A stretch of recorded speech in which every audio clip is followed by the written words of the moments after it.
All right, so we got a special call here with Vera. You'll see a few more people popping on, V, but we appreciate your time, carving out your time here. And really, I'm going to propose two questions. I think everybody knows this. I've only got two questions lined up for Vera, and then we're going to open it up to the audience, questions for Vera. We've got 30 minutes here with you, but really the two things starting off, we're still in January, I think a few of us are still wishing people a happy new year. I think that novelty is pretty much done though, but still, what's Sidcor's vision for 2023? That's really the first question. And then, what's Sidcor's vision for the next 5 years? I figure there's no better person than you to really discuss the grand picture of Sidcor this year and for the next 5 years. Okay, so I'm going to start with, some of the work we've been doing with a lot of the consultants, a lot of our internal team.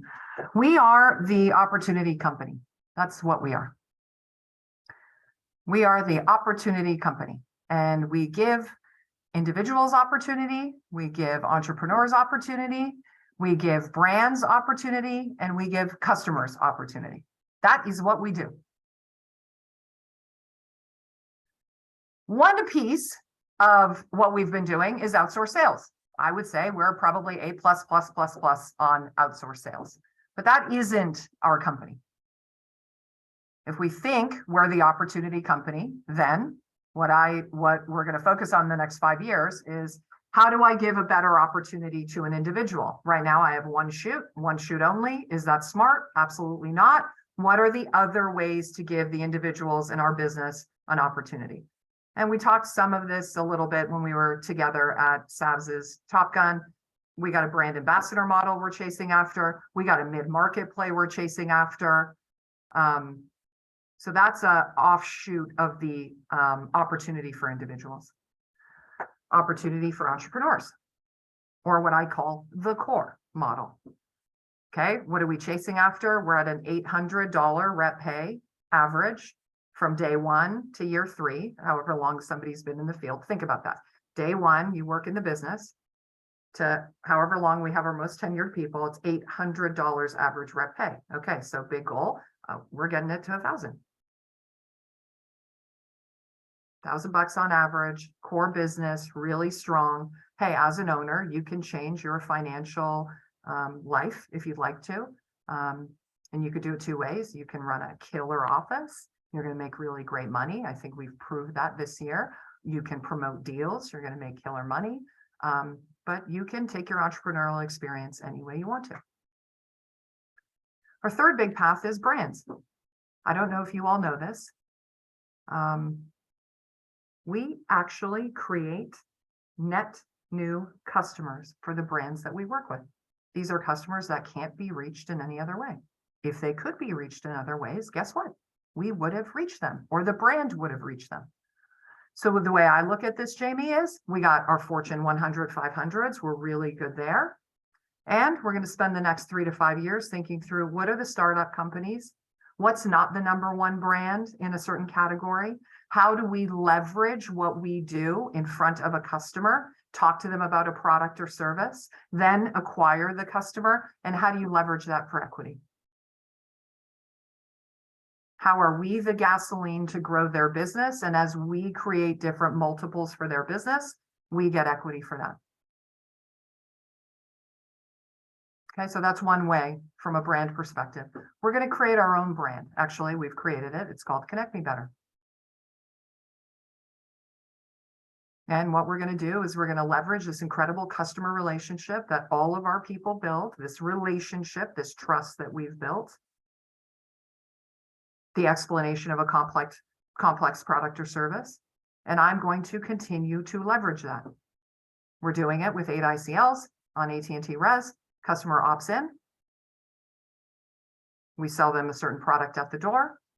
Then the call center reaches out, shepherds the order up until completion, which, by the way, we have 13% better completion on our pilot offices than we do on the other offices, not on the program. And we're talking to them about wireless. Just got approval from AT&T to talk to them about Vivint. Just got approval from AT&T to talk to them about pest control. As long as it's a non-competitive product, we can leverage the relationship with our customers. And just out of curiosity, is that providing an opportunity for the customer? Hell yeah. Hell yeah.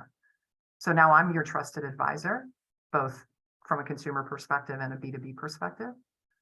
And based on the relationship, I can keep coming back to you with value add products or services that you're super interested in. What we're also doing is we're getting the customer to kind of play with us a little bit, which we really like. Hey, Mr. and Mrs. Customer, can you please go online and give me a 5-star Google review?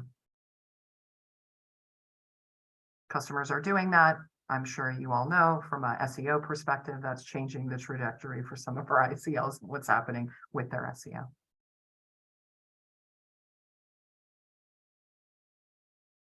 We have some muscles we need to build.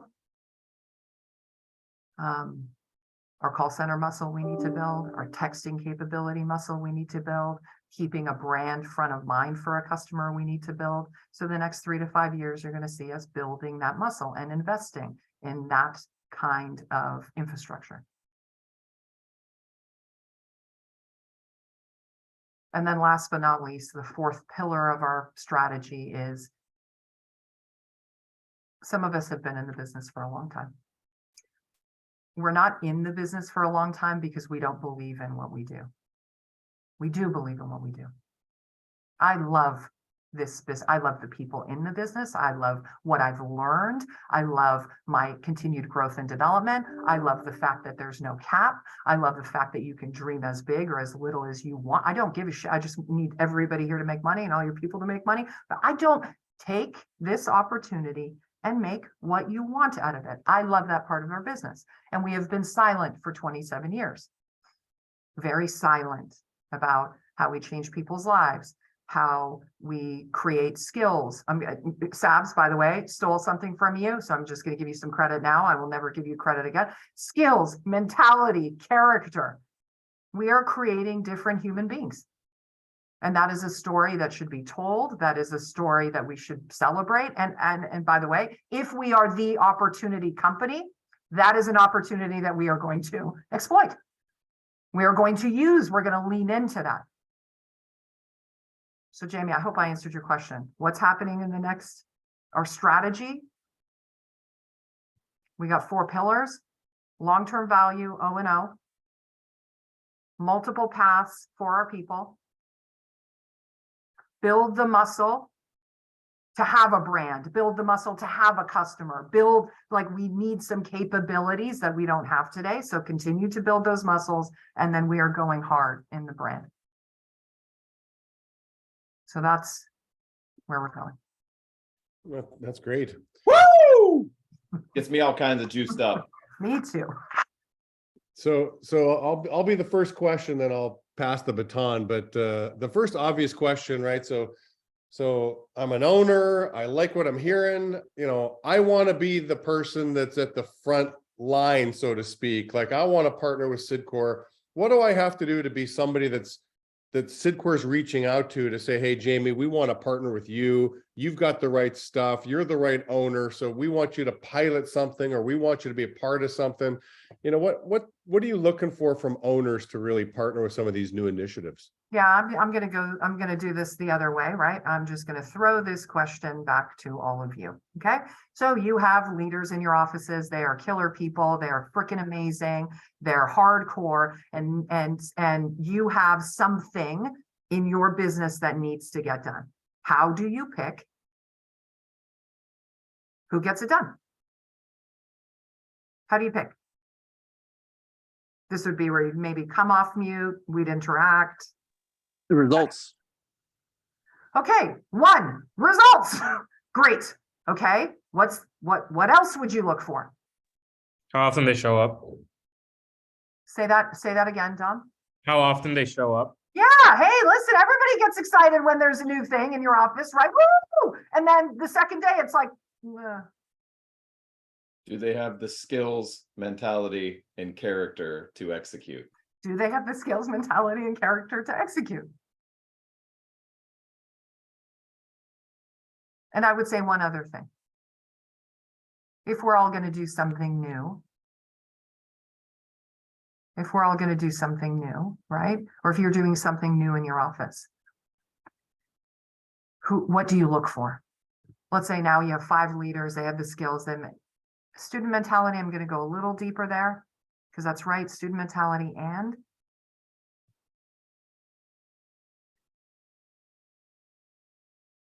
you got to be comfortable with the unknown.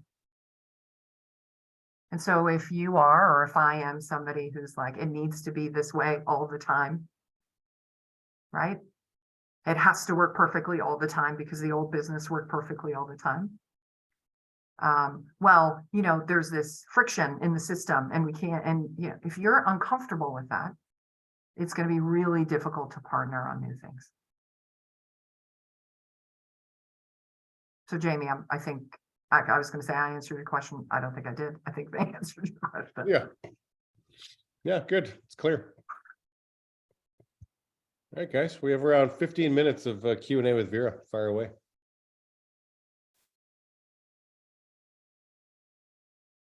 And I'm perfectly content staring at all these good-looking people for 15 minutes. This will make my whole day.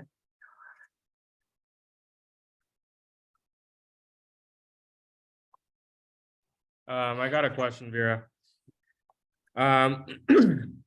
So I'm currently working on developing, so I have 3 core leaders right now, and that's the couple guys that I'm definitely like working on just developing into the next level.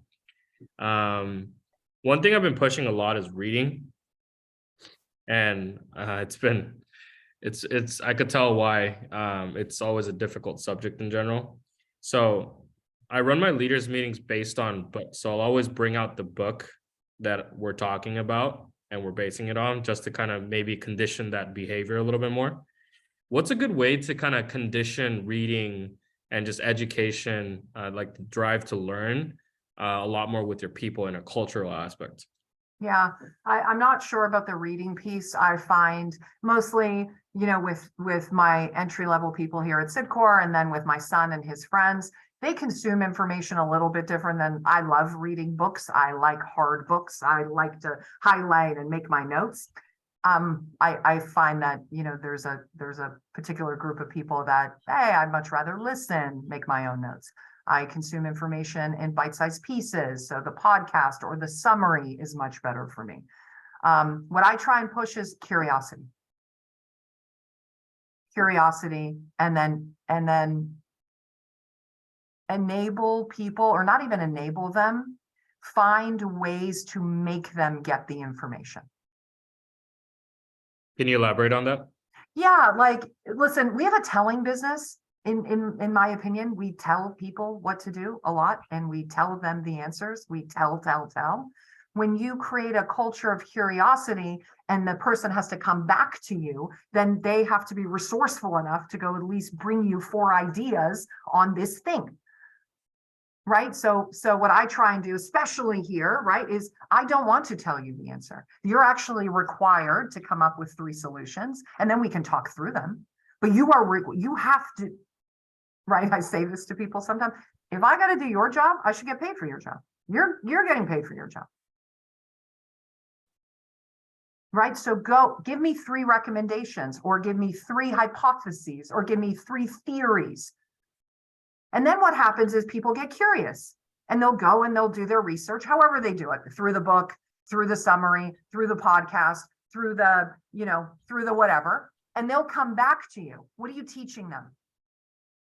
To go after their resources. Yeah, just go find the answers. Go and again, if it's not the perfect answer or not the answer I would have given them, that's totally cool. But I'm teaching them the skill of finding answers, find the expert, find the person who has the most experience, have the conversation.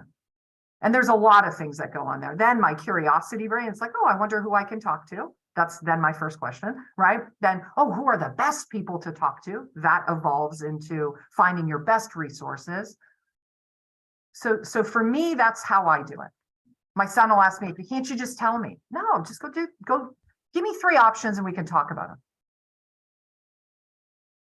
Yeah, Mom, can't you tell me the answer? No, I mean, I could, but I don't think that's helpful to you.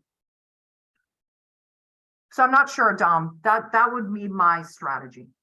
I mean, I think it kind of reiterates what Sab says all the time. So I have a general idea on it. I think it's just maybe it's just my personality, something I'm definitely chipping away one thing at a time. So yeah, I appreciate you so much. Yeah, and I was like that too. Hi D, I will give you a ton of direction. I will tell you the 6 answers. I want you to think the way I think. It doesn't create curiosity. It doesn't spark the, oh my God, how can I get the answer? So I had to change my style. On the recruiting end, how much do you think that also affects it as well? Because I feel like because I have the recent candidates that I've been looking for is more on like the growth mindset side of it. And then that's been helping the culture a lot more in terms of like everyone just being curious. What are some ways or like what are kind of characteristics in particular kind of stand out to you that someone has that curious drive? Well, they ask a lot of questions. They're not the first person to talk. They normally don't talk the loudest. Now, I want somebody with confidence. I don't want somebody, or I'd like to have somebody who has, hey, you have an opinion, but you're open. Now, here's the other thing, Dom. I wasn't that way when I was recruited into the business. So I'm really, really, really happy that somebody taught me. You wouldn't have seen those characteristics. High ego, like, I know, I'm right. My convictions are, that's what pushes me for, so I'm really happy somebody took like the, few years that hey, model the behavior. That's a big one. If you want people to do things, show them how to do it. But today, if I was recruiting an executive for Sidcor and they didn't ask questions, if I was recruiting somebody in a high level leadership position and, they're in their late 30s, 40s, and they're not curious, I'm not going down that path.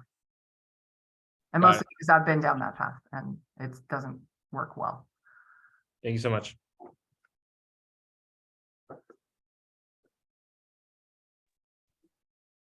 Hola, Vera. Hey, I got a quick. Hey, I'm coming out there. What's that? You're coming here? Yep. Oh, well, let's hang out. Let's go to Fredericksburg. Go drink some wine. We're going to. I want to go to your living room and take down all the heads. Yeah, that part's not gonna happen, but I'll cook you an amazing deer steak and it'll change your mind. It'll blow Okay, your mind. all right. So you talked about the 4 initiative. This is a quick question. The 4th one was about branding. Yeah. Is it leaning into the existing brand and just sharing the opportunity, or is it rebranding altogether under a different brand? No, it'll be leaning in. So Franco, what we've learned, you can't get away from a brand. Right. So let's say, and believe me, we went down this path. We spoke to experts. Hey, what if we just called ourselves Pencil? Right. And we do all of this work on Pencil and the brand and who we are. Pencil will be linked with Sidcor. Okay. So now you've done all this work. You've made this massive investment. And that looks kind of even worse sometimes. Right. So we did a lot of work around what's wrong. Why are we getting these reviews? What's happening? Okay, we better have a strategy for those issues. Okay. And then you can't have a brand if only the negatives tell a story.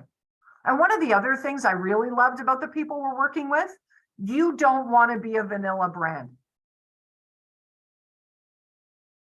You don't want to be vanilla. I don't want everybody to be neutral. If you have people that love you, get those lovers out. And if you have people that hate you, that's great. That means there's some emotion that your brand evokes. And that is not a bad thing. It is a bad thing if it's all negative, right? But if you're not telling any story and you're not sharing content or a different perspective. But the idea that a brand is vanilla, that is not a good. It's not a brand. So I don't know if I answered your question. Yep, perfect. Thank you. Jamie, are there normally more questions when you guys have people on? Yeah, sometimes they're in the chat. Sometimes people are bold, but Mm. yes. I mean, while some people are stewing on something, let me ask you this. Every January, I always get reminded every January, people ask you, hey, Vera, what are you reading? And your answer is always, well, I'm reading The 7 Habits again. So in Sab's office last week or 2 weeks ago, whenever it was, you're like, yeah, this is my 24th year reading The 7 Habits of Highly Effective People. So like, I'm curious, like why do you feel the need to have to reread that book every January for the last 24 years? Like, you can probably regurgitate that entire book, I'm assuming. Yeah, I mean, what happens when you read something? You get reminded. So my particular philosophy, I love the 7 habits. All of those habits make a lot of sense to me. Okay, you're right. I know them. I can recite them.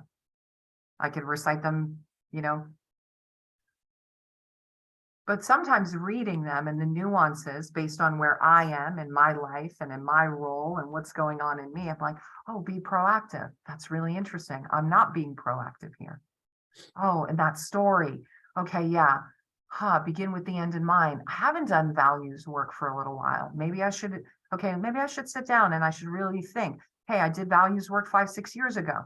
Are my values this? I think they are, but hey, it reminds me to go do that work.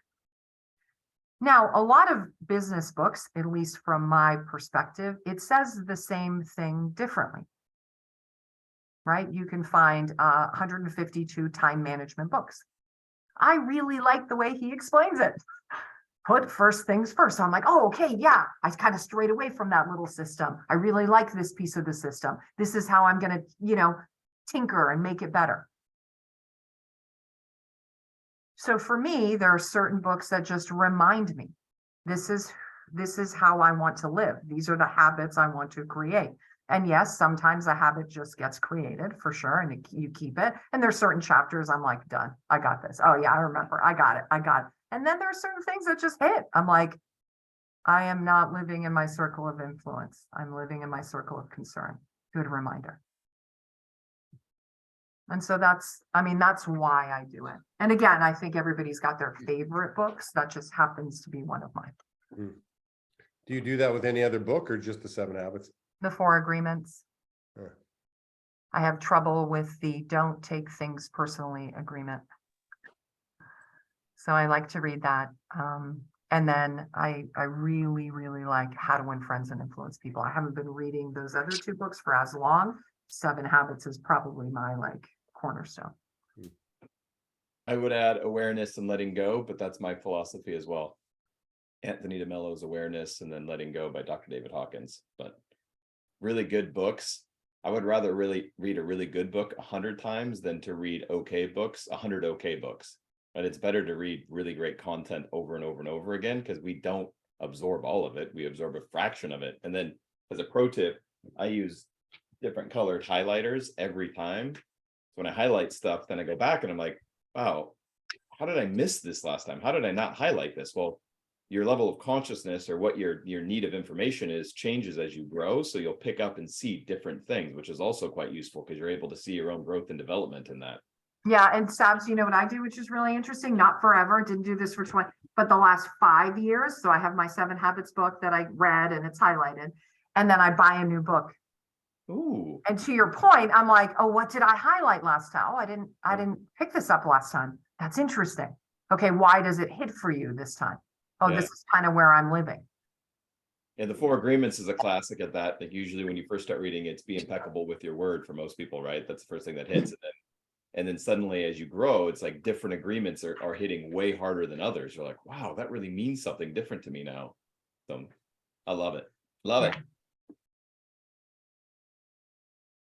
Is that something you just do the first time you're reading it, or do you guys go back and read it the second time? And that's when you start highlighting stuff. Do you ever just read it just to kind of get through it? Well, depends on the book.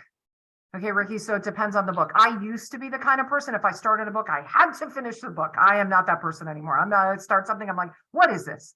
It's not hitting, I'm not into it. I don't, and if it's not like it's a skill I need to learn or a mindset I need to learn, then sometimes I force myself. I'm like, hey, you got to get through this because this is something you got to put in your toolkit. But for me, I read a book. Then I decide, is this going to be a massive teacher to me? Then I reread the book, highlight. Just to add something there, I listen more often than not now. I'll listen to a book first at 1.5 speed. And or sometimes I'll take the Blinkist of it. Hmm. And then if that grabs me, then I'll buy the actual copy of it and dig into it. But the first time I'm just wondering if the content is worth it. I'm the same with V. Like, I'm not a completionist anymore. If a book is just garbage and there is enough of them out there, I'm like, I'm not wasting my time with this. I'll just set it down. And a lot of books, like one paragraph or one chapter got turned into an entire book. And I'm like, dude, this is an essay, not a book. Like, just hit Yeah. let's go. Yeah, like The Second Mountain. If you ever hear of that book, there is a great summary, 3 chapters. Do not read the book. The book is a complete waste of time. Those 3 paragraphs, you're going to get everything you need. Fool me once, you will not fool me twice. Yeah, and then Sabs, the other thing I do, you don't get on the book list unless I hear it 3 times. Somebody I know has to recommend it to me 3 times. And it can't be like 3 people in our business, right? Because then we're all kind of reading the same thing or we hear the same thing. But I have the 3 distinct kind of groups of people in my, like, I got to hear it. And I'm like, if I hear you 3 times, you're on the list. Yeah, I employ the rule of 3 in lots of areas of my life for the same reason. Do you read one book at a time, or do you have your head in a few books at a time? I am a 1 book at a time kind of person. I am, but you know, I've heard different things for different people. I tend to read business books in the morning, spiritual books in the evening, and fiction before I go to bed.